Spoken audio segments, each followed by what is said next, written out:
I recently had to experience something that no father, no parent should ever go through. Two police officers pulled my little girl out of her car during what was supposed to be a routine stop, slammed her face into the pavement, and punched her while she screamed for help.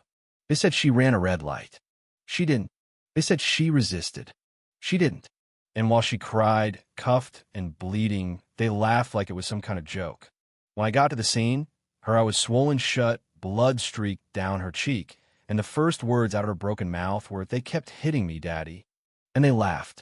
I tried to go through the proper channels, file a report, request the body cam footage, talk to internal affairs. You know what they told me? The footage malfunctioned. Internal affairs called it necessary force. No one gave me answers. I guess they thought I was just another broken father too scared to fight back. But what they didn't know, what nobody at that precinct realized, was that I'm a retired Navy SEAL. I don't ask for justice. I deliver it. And they messed with the wrong girl. Let me back up a second.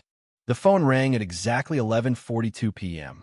I remember that time like a brand burned into my skin. I'd been half dozing in my old recliner, some basketball game flickering on mute. At first, I thought it was a wrong number. Then I thought it was work, but I haven't worked in 3 years, not since I retired from the teams. By the third ring, my stomach had already twisted into a cold knot. The caller ID just said unknown. In 20 years of deployments, unknown never brought good news. "Hello," I said, my voice still thick from sleep. "Is this Mr. James Taylor?" Female voice. Polite. Professional. But there was something in her tone, something that made my spine lock up straight. "Speaking. This is Officer Mendes with the Oakwood Police Department. There's been an incident involving your daughter, Isla." My world stopped. Everything just froze. Combat missions, firefights, explosions, none of it had prepared me for those words. What happened? I was already on my feet, scanning for my keys. "Is she?" "She was involved in a traffic stop that escalated. She's been injured and is receiving medical attention." "Where is she?" My voice had gone completely flat, like it used to get before missions dangerously calm. "EMTs are on scene at Maple and 43rd. They'll be transporting her to Memorial Hospital shortly." I didn't bother saying goodbye. Didn't even grab shoes. Just my keys, and I ran. The drive was a blur, stop signs and red lights meant nothing. My hands were clenching the steering wheel so tight I could hear the leather creak. My mind ran through every possible scenario: car accident. Maybe she'd been drinking. Maybe she made some dumb teenage mistake. But the way that officer said escalated, I knew it was worse. Isla was a good kid. Smart. Careful. She'd never even gotten a parking ticket. When I got there, the scene hit me like a brick wall. Police cruisers with lights flashing, yellow tape already up, a crowd forming behind the barricades. And in the center, an ambulance with its back doors open. I didn't park, just jumped out of the truck and ran. "That's my daughter," I yelled as an officer tried to stop me. "My daughter's in there." He must have seen something in my face because he stepped aside and spoke in his radio. I didn't care. I just ran. The EMTs were loading her in. And then I saw her, and everything in me broke. My baby girl, her right eye swollen, completely shut, blood at the corner of her mouth, a gash across her cheek. Her braids freshly done, last weekend half ripped out.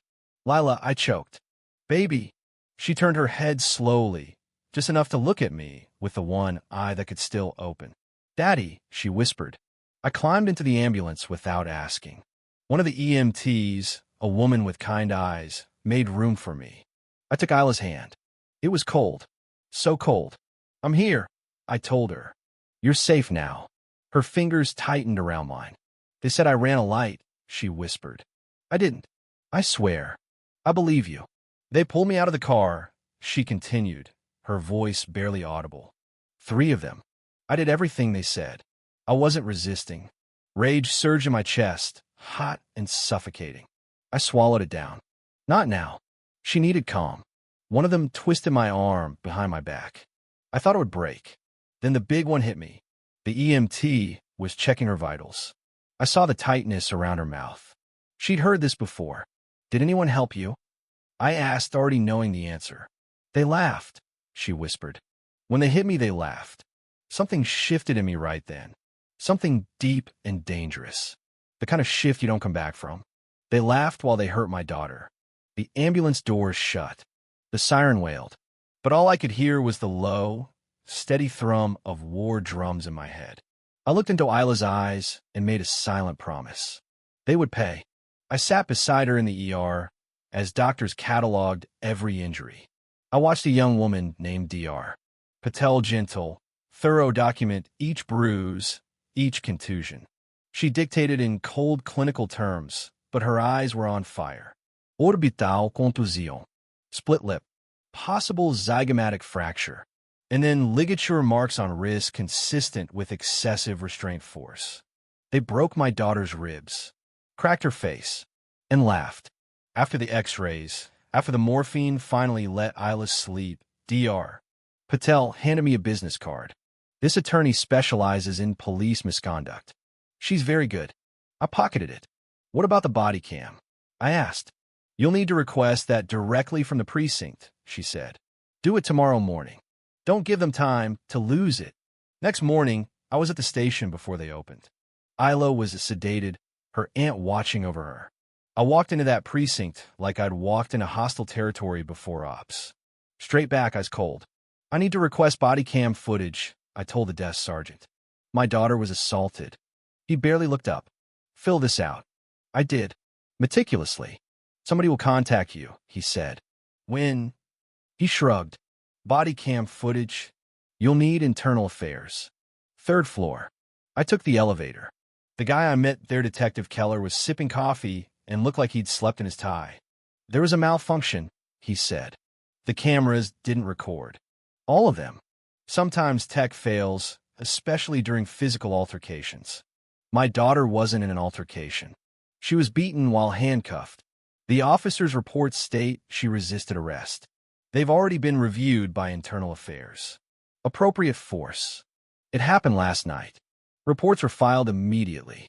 Case closed. I want their names. I can't release that. Then I want your superior. He's not available. Every door shut. Every path blocked. I stood. This isn't over. For your daughter's sake, he said, eyes dark, you should let it go. I walked out, fists clenched, and ran straight into another detective. Young, crew-cut, smug smile. He didn't flinch when we locked eyes. That smile widened. He knew. He was proud. They thought I was done. They were dead wrong. I went home and did what I was trained to do, started planning. Intelligence drives operations. I needed names, evidence, leverage. I had one asset left, Theo, my old teammate, a wizard with systems. I called him, gave him one word, Isla. An hour later, we were sitting in a diner, pancakes untouched between us. I told him everything.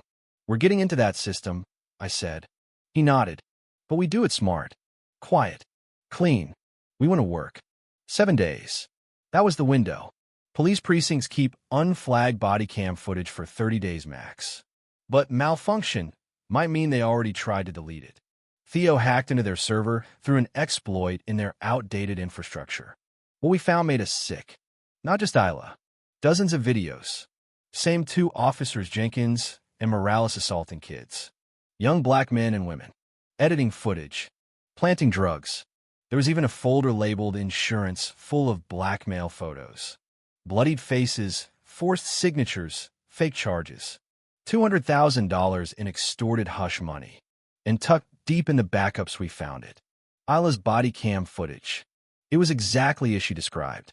I couldn't breathe watching it. That night, we made a plan. A sting. We looped in Ramarizi, young officer who'd partnered with Jenkins but had requested a transfer. He was haunted, scared, but willing. We set it up. A fake payoff.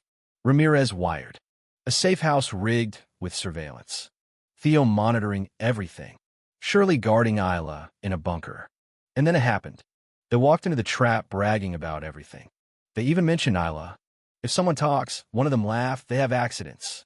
Everything was recorded. And then I stepped out of the shadows. They tried to run. I took them down. Fast. Clean. Controlled. The FBI arrived 5 minutes later. The agents were stunned. You weren't supposed to engage, one said. They were armed and fleeing, I replied. I used appropriate force. Ramirez gave me a look I'll never forget. Respect, relief, regret. By morning, the story was everywhere. 2 officers arrested, a precinct under investigation, dozens of victims coming forward. And Isla, she started healing. Slowly. We drove together. 1 block, then 2, then the whole neighborhood. I gave her my seal pin. Kept me alive, I said. Now it keeps you strong. And when she finally drove herself to school, when she looked over and smiled at me, I knew we'd come through the fire. Not unscathed, but undefeated. So I'm asking you if you believe justice should never be optional, if you believe no badge should shield a monster, then speak up. Share this story, because silence isn't neutral, and healing begins with truth.